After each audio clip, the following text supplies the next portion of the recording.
Hello everyone, welcome back to my channel. Thank you so much for watching. My name is Dr. Ritu Dharma. Welcome you all. Thank you for watching my videos and giving such a great response.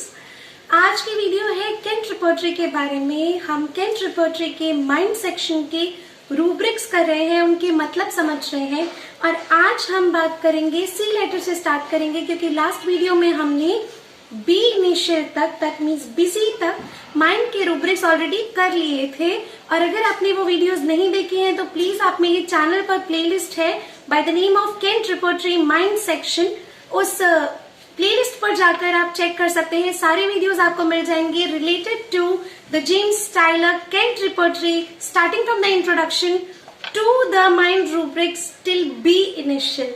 और आज हम start करेंगे सी initial से, जहां से बात होती है कामनेस की। तो कामनेस से आज हम अपनी रूब्रिक स्टार्ट कर रहे हैं जो कि है पेज नंबर 10। जो लोग भी चैनल पर नए हैं, ये वीडियो पहली बार देख रहे हैं, उनको मैं बता दूं कि हम James Tyler Kent repertory 6th American edition के बारे में बात कर रहे हैं और उसके माइंड सेक्शन की रूब्रिक्स को हम हिंदी में समझते हैं, एज वेल एज ये पेशेंट्स में किस तरह से आपको मिलेंगे और कैसे ढूंढने हैं, हम ये चीजों की कोशिश करते हैं, इनको समझने के प्रयास करते हैं। So without further ado, let's begin the video. And if you like my channel, my videos, my content, please do hit the like button and subscribe to my channel. अगर आपने अभी तक सब्सक्राइब नहीं किया है, बेल आइकन को please press कर दीजिएगा फॉर फर्दर नोटिफिकेशंस, ताकि आपको नोटिफिकेशंस मिलते रहे टाइम टू टाइम और आप होम्योपैथी से रिलेटेड इतने इंपॉर्टेंट लेक्चर्स मिस ना करें। So let's get started. तो आज की जो फर्स्ट रूब्रिक है जिसके बारे में हम बात करेंगे वो है कामनेस। कामनेस के ब्रैकेट में आप देखेंगे लिखा है ट्रैंक्विलिटी, मतलब दोनों ही शब्द जो है उनका मतलब सेम है। कामनेस अगर आप देखते हैं तो आपको कामनेस में आपको मेडिसिन नहीं दिख रहे हैं, ब्रैकेट में आपको वर्ड दिख रहा है ट्रैंक्विलिटी। दैट मीन्स आप जब ट्रैंक्विलिटी रूब्रिक पर जाएंगे, एस के बाद टी, और ट्रैंक्विलिटी रूब्रिक में जाएंगे तो आपको मिलेंगे यहाँ पर नंबर ऑफ मेडिसिन। और नंबर ऑफ मेडिसिन में आप देखेंगे कि सिर्फ एक मेडिसिन है जो बोल्ड में दी हुई है, एसिड फॉस। तो दैट मीन्स 3+ ग्रेड या बोल्ड में जो ड्रग आपको दी हुई है वो है एसिड फॉस, फॉस्फोरिक एसिड, जो कि ट्रैंक्विलिटी में है और इसके कुछ फर्दर सब रूब्रिक्स हैं। अगर हम बात करें ट्रैंक्विलिटी की या कामनेस की तो आप पेशेंट में कैसे देखेंगे ये आप देखेंगे कई पेशेंट्स होते हैं जो शाय होते हैं, शाइनेस की वजह से नहीं बोल रहे हैं। कई पेशेंट्स होते हैं जो इंट्रोवर्ट होते हैं, वो दूसरे लोगों से या आपसे फर्स्ट मीटिंग में इतनी जल्दी बात नहीं करेंगे, इतनी जल्दी वो लोगों से घुल मिल नहीं पाएंगे। और एक होते हैं उस तरह के इंसान जिनको हमेशा चुप रहना, कामनेस और शांत रहना पसंद है, उन्हें ज्यादा बोलना पसंद नहीं। तो 3 तरह की कैटेगरी के लोग आपके पास विजिट कर सकते हैं। तो आपको ये फॉलो अप विजिट्स में या उसी बार में आप समझ सकते हैं या अटेंडेंट से आप पूछ सकते हैं। तो आप कुछ एक चीजें, अगर आपको पेशेंट चुप है, आपका पेशेंट आपसे बात नहीं कर रहा, अपनी प्रॉब्लम ज्यादा जाहिर नहीं कर रहा, तो आपको ये 3 चीजों में डिफ्रेंशिएट करना जरूरी है। जो इंडिविजुअल है, जो पेशेंट है, वो शाय है, दैट मीन्स वो झिझक रहा है दूसरों से, स्ट्रेंजर्स से मिलने पर, या उसको दूसरों से बात करना ज्यादा पसंद नहीं है, वो इंट्रोवर्ट है, अपने में ही रहते हैं, अपने घर वालों से भी ज्यादा नहीं बोलते, बहुत जल्दी खुलते नहीं है, या फिर इंडिविजुअल को शांति बहुत पसंद है और वो काम और पीसफुल रहते हैं, बस हर समय ट्रैंक्विल, पीसफुल, कामनेस रहता है। तो आप इस रूब्रिक में ये देख सकते हैं। अगर आप ट्रैंक्विलिटी में देखें तो आप देख रहे होंगे सब रूब्रिक है morning on waking, that means जब वो सुबह उठते हैं उस समय भी बिल्कुल काम रहते हैं, कुछ नहीं बोलते, किसी से कुछ नहीं कहते, will be very calm. Anger after, गुस्सा आ गया तो उसके बाद बहुत सारे लोगों के अलग अलग तरीके हैं। कोई लोग चिल्लाते हैं, कोई लोग रोते हैं, कोई लोग अपने आप को बंद कर लेते हैं। इनको एक बार एंगर आया, गुस्सा आया, उस गुस्से के बाद भी ही विल बी वेरी कम। मतलब आप देखेंगे कि गुस्सा आया, निकालने का कोई भी तरीका हो सकता है, शायद उस इंडिविजुअल ने निकाला भी नहीं हो, और उसके बाद वो बिल्कुल काम है, वो किसी से उस विषय में बात नहीं करेंगे, उस चीज को पकड़ेंगे नहीं। तो ये भी एक बहुत इंपॉर्टेंट रूब्रिक बन सकता है। और आप देखेंगे ट्रैंक्विलिटी एंड कामनेस आपको इजीली हर एक इंडिविजुअल में नहीं मिल पाता, बिकॉज जो डिफरेंशिएट करने का तरीका है वो थोड़ा सा टफ है। और उसमें तो जब आप पेशेंट को और अच्छे से जानते जाएंगे तो आपको ये सब चीजें पता चलेंगी। कुछ ऐसे रूब्रिक्स होते हैं जिनको हम रेयर रूब्रिक्स भी कह सकते हैं, या उसको हम एलिसिट कर पाना थोड़ा सा मुश्किल होता है। नेक्स्ट जो रूब्रिक आता है वो है कैलमनिएट। और कैलमनिएट वर्ड जब भी आप देखेंगे तो उसका मतलब जब आप देखेंगे ना तो आपको मिलेगा उसका मतलब कि किसी को कुछ गलत, किसी पर कोई आरोप लगाना, किसी पर कोई कलंक लगाना। अब दो चीजें बहुत इंपॉर्टेंट है कि एक होता है हम किसी को इंसल्ट कर रहे हैं या कोई इंसल्ट कर रहा है, एक ऐसा व्यक्ति जिसकी बार बार किसी को इंसल्ट करने की टेंडेंसी है, तो इंसल्ट अलग चीज है, किसी पर कलंक लगाना अलग चीज है, किसी पर किसी के फॉल्ट फाइंड आउट करना अलग चीज है। वो अलग रूब्रिक आएगा जब हम बात करेंगे, हम देखेंगे वो रूब्रिक है आगे सेंसोरियस, जहां हर की कुछ भी करो तो भी छोटी छोटी गलतियां फॉल्ट निकालने की आदत होती है, वो सेंसोरियस है। यहाँ बात हो रही है कैलमनिएट की, दैट मीन्स किसी पर कलंक लगाना, किसी पर आरोप लगाना। और अगर इस तरह की कोई इंक्लिनेशन या टेंडेंसी है किसी इंडिविजुअल की कि आप कुछ भी करो, अच्छा करो गलत करो, बट वो हर चीज में बहुत आसानी से किसी पर कलंक लगाते हैं, किसी पर आरोप लगाते हैं, तो कैलमनिएट डिजायर टू, ये इच्छा होती है, इस तरह की इच्छा। अब देखिए बहुत नॉर्मल सी चीज है, इस रूब्रिक को आप कब इंक्लूड करेंगे? इस रूब्रिक को आप किसी की कॉन्स्टिट्यूशनल ढूंढ रहे हैं तो उसमें आपको जनरली ऐसे नहीं मिलेगा कि कोई इंडिविजुअल को बहुत मन कर रहा है किसी को कलंक लगाने का, किसी पर आरोप लगाने का। जब भी कोई इंडिविजुअल मेंटली ट्रॉमेटाइज्ड है, what I am trying to say, कहीं ना कहीं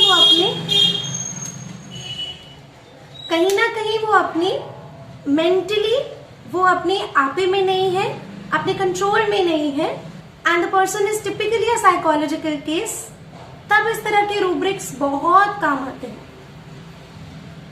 next rubric is capriciousness. Capriciousness जो मतलब है, वो वर्ड का मतलब होता है कि कोई भी व्यक्ति बहुत जल्दी से अपना जो है ना अपना मूड एकदम क्विकली चेंज कर लेता है, या फिर उसका बिहेवियर एकदम से ऐसे चेंज हो जाता है कि सामने वाला हैरान हो जाता है कि अभी तो तुम किसी और तरह से बिहेव कर रहे थे। मतलब किसी व्यक्ति का बिहेवियर या आचरण एकदम से चेंज हो जाए कि सामने वाला समझ ही ना आ पाए। तो ये चीज आपको अटेंडेंस बहुत अच्छे से बता सकते हैं कि बिना किसी रीजन के अचानक से इसका एकदम बिहेवियर चेंज हो जाता है।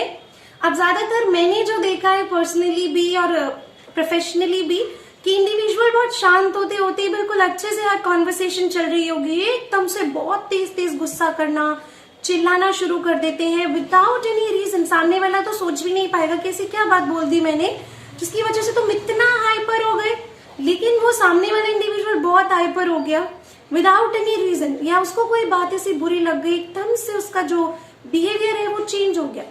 तो जो आचरण एकदम से चेंज हो जाता है, या तो वो काम से एकदम हाइपर हो जाए, गुस्से में आ जाए, या गुस्से से एकदम से जॉली हो जाए, एकदम हंसने लगे।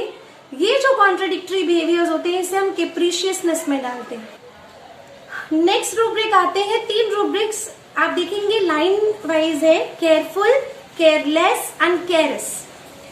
केयर्स और केयरफुल और केयरलेस, आप देखेंगे केयरफुल हमें पता है जो बहुत ज्यादा एक्स्ट्राऑर्डिनरी केयरफुल हो टुवर्ड्स समथिंग। आप देखेंगे केयरफुल जो वर्ड है ना, केयरफुल सिर्फ इसलिए नहीं कि कोई चीज को करे, कोई काम को कर रहे हैं तो बहुत careful with a lot of perfection they will do each and everything. तो वो जब बहुत परफेक्शन से करेंगे हर चीज बहुत केयरफुली, आप उनका कमरा देखेंगे, आप उनका काम देखेंगे, इवन व्हेन दे स्पीक वो बहुत केयरफुली अपने शब्दों का इस्तेमाल करेंगे। सच अ केयरफुल पर्सन, जैसे नक्सवामिका होते हैं, नक्सवामिका का काम परफेक्ट, वो बहुत केयरफुली करते हैं अपने काम को, साथ ही साथ दे आर वेरी परफेक्शनिस्ट। और नक्सवामिका आप देखेंगे कि उनको अपना काम बराबर करना बहुत अच्छा लगता है, टाइम से करना बहुत अच्छा लगता है, और उन्हें काम करना बहुत ज्यादा पसंद होता है। They are very industrious. तो nux vomica they are very enthusiastic as well, अपने काम को लेके बहुत एक्साइटेड होते हैं। तो इस तरह के इंडिविजुअल केयरफुल है। केयरलेस में आप हीडलेस में जाएंगे तो आप देखेंगे हीडलेस में आपको काफी सारे मेडिसिन दिए हुए, लेकिन कोई भी बोल्ड में नहीं है। You will get normal font या फिर इटैलिक्स, 2+ या 1+ में आपको ड्रग्स मिलेंगी, कोई भी ड्रग बोल्ड में नहीं है। तो केयरलेस मतलब हर एक चीज को लेके लापरवाह होते हैं जो, तो ये चीज आप बहुत आसानी से एलिसिट कर सकते हैं, इसमें कोई बहुत बड़ी बात नहीं है। इंडिविजुअल पहले बहुत केयरफुल रहा हो और जब से बीमार हुआ है तब से बहुत केयरलेस हो गया हर एक चीज को लेकर, तब भी आप केयरलेस रूब्रिक ले सकते हैं, बहुत ही अच्छा काम करेंगे। केयर्सफुल ऑफ, हर एक केयर्सफुल ऑफ में जहां बहुत एक इंडिविजुअल को बहुत ज्यादा अच्छा लगा, हर किसी को बार बार टच करके प्यार करना, दुलार करना, ये चीज करने लगते हैं। This is what is called, इसको ये एक्ट है। केयरफुल क्या होता है? केयरफुल आप अपनी हर एक चीजों के लिए हैं, केयरलेस है तो आप अपनी हर एक चीजों के लिए हैं, दूसरों के लिए हैं। जो केयर्स वर्ड आता है उसमें क्या है, ये आप फिजिकली किसी को टच करके किसी को बहुत दुलार कर रहे हैं, पुचकार रहे हैं, this is what is care. और फुल ऑफ है तो आप देखेंगे मेडिसिन है चाइना। एलिमेंट्स किसी को होते हैं, अगर किसी को ऐसे करो और उसको परेशानी होती है, ऐसे मत करो प्लीज, डोंट उनको टच करो, उनको ऐसे दुलार करो, वो किसी को पसंद ना आए, उसके बाद प्रॉब्लम्स हो तो acid phos is the drug. Domestic affairs about and triple, छोटी छोटी बातों में कोई ऐसे दुलार करे, छोटी छोटी बातों में दुलार करना शुरू कर देते हैं, that's also a very important thing. Next rubric is carphologia. Carphologia is a kind of gesture. जब भी किसी को ना, generally we use this term जब किसी को बहुत ज्यादा टेम्परेचर होता है, छोटे बच्चे या बड़े जिनको 103 104 तक टेम्परेचर चला जाता है, तो ये जो फीवर हो जाता है ना, वो एकदम आपके नर्वस सिस्टम पर अटैक करना शुरू कर देता है, वो हाई टेम्परेचर। और वो नर्वस सिस्टम पे अटैक करने की वजह से इंडिविजुअल जो है ना, अपने बिस्तर को नोचने लगता है, धागे निकालने लगता है। What they are trying to say, वो ऐसी चीजें उन्हें दिखने लग जाती हैं जो है नहीं, वो धागे ढूंढ रहे होते हैं बिस्तर में, फैब्रिक्स की जो फाइबर है वो निकालना शुरू कर देते हैं, बिस्तर को फाड़ना शुरू करते हैं, उसको नोचना शुरू करते हैं। This is what is this gesture is called carphologia. Next rubric come is carried desire to be. एक इच्छा होती है कैरिड हो जाने की। कैरिड हो जाने की मतलब एक होता है जैसे भावनाओं में बह जाते हैं कोई individual, this is what is called carried away. तो यहाँ पर जो इसका मतलब है कि इतनी इच्छा होती है, इतना प्रॉब्लम होता है कि इतनी इच्छा होती है कि सफरिंग से निकाल के कोई रिलीफ में कैरी करके ले जाए, सफरिंग से निकालकर कोई आपको रिलीफ में, पेनलेसनेस में और एक हेल्थ में आपको कैरी करके ले जाए, उसकी बहुत ज्यादा इच्छा होती है। This is what is called carried desire to be. फास्ट दिया हुआ है जहां जल्दी से जल्दी उसको अपनी प्रॉब्लम से निकाल के कोई कैरी कर ले और हेल्थ में, पेनलेसनेस में ले आए। Next rubric is cautious.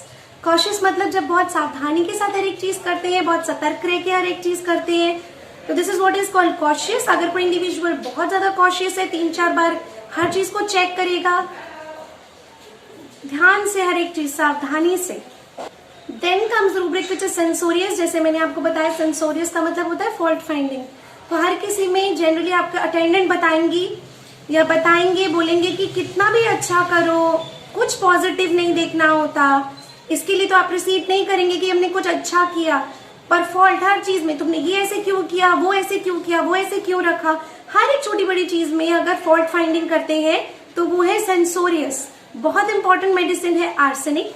And one more important thing, जब आप डियरेस्ट फ्रेंड्स की भी छोटे छोटे फॉल्ट निकालते हैं तो ड्रग अलग है, और एक इंडिविजुअल जो या तो चुप रहेगा और जब भी बोलेगा तो सिर्फ और सिर्फ नुक्स निकालेंगे किसी चीज में, तो मेडिसिन अलग है। Then comes is chagrin. Chagrin का मतलब ही होता है सैड होना, दुखी होना, बहुत डीप पेन में होना। मतलब डीप पेन में मतलब डीप दुख में, दर्द में, लेकिन दुख में, दर्द में फिर हम सैडनेस देख सकते हैं। हम शैग्रिन क्यों देखेंगे? शैग्रिन अब तब देखते हैं जब शैग्रिन में अगर एक कोई ह्यूमिलिएशन हुआ है किसी का, किसी के साथ कोई, किसी को बहुत टॉर्चर किया गया है, किसी को बहुत हर्ट किया गया, उसके बाद वो डीपली सैड है। Then comes the next rubric is chaotic. Chaotic chaos मचा के रखते हैं, अस्त व्यस्त हर एक चीज इधर उधर, मतलब क्लटर ही क्लटर आपको हर जगह दिखेगा। लाइफ में किसी भी तरह की ऑर्गेनाइजेशन नहीं होगी। They are basically chaotic. अब केओटिक हम कब देखेंगे? जब इंडिविजुअल पहले ठीक था या अब बहुत ज्यादा गंदगी रखने लग गए हैं, बहुत अस्त व्यस्त रखने लग गए, कोई मैनेजमेंट नहीं है लाइफ में, तो उसे हम रूब्रिक को देखेंगे chaotic. Ceases imaginary objects, ceases person. Imaginary जो कुछ है नहीं, उन सब चीजों को जब पकड़ने के लिए भागता है, आपके घर में कोई भी इंडिविजुअल है या कोई पेशेंट है जो इस तरह के मेंटल ट्रॉमा में है या साइकोलॉजिकली वो ठीक नहीं है और वो इमेजिनरी चीजों को पकड़ने भागते हैं, homeopathy can work wonders for them. बहुत बार तो लोगों को ये नहीं पता होता कि क्या होम्योपैथी इसमें भी काम करती है, ये उसमें भी काम करती है। And these videos are specially to inform you guys कि एक तरह से तो ये रूब्रिक्स को समझा ही रही हूं मैं, प्लस ये भी मेरा एम्बिशन है, ये भी मेरा एक मेरी कोशिश है कि बहुत सारे लोगों तक ये चीज पहुंचे कि होम्योपैथी किस किस तरह की प्रॉब्लम के लिए कितनी लाभकारी है। जहां आप देख सकते हैं कि आप हर छोटी बड़ी बात आप जो किसी से कह नहीं सकते, जो आप सोच भी नहीं सकते कि इसके लिए शायद दवाई भी होती है, ऐसी चीजों के लिए भी होम्योपैथी में दवाइयां हैं। So this was all about today's video. आज हम सिर्फ चेजेस तक बात करेंगे। नेक्स्ट वीडियो में हम लोग नेक्स्ट रूब्रिक आगे कंटिन्यू करेंगे एंड वील सी आगे क्या क्या इंपॉर्टेंट रूब्रिक है चेयरफुल से स्टार्ट करेंगे नेक्स्ट वीडियो को। If you like this video please hit the like button, subscribe to my channel and stay tuned, stay connected with homoeopathy. Bye bye.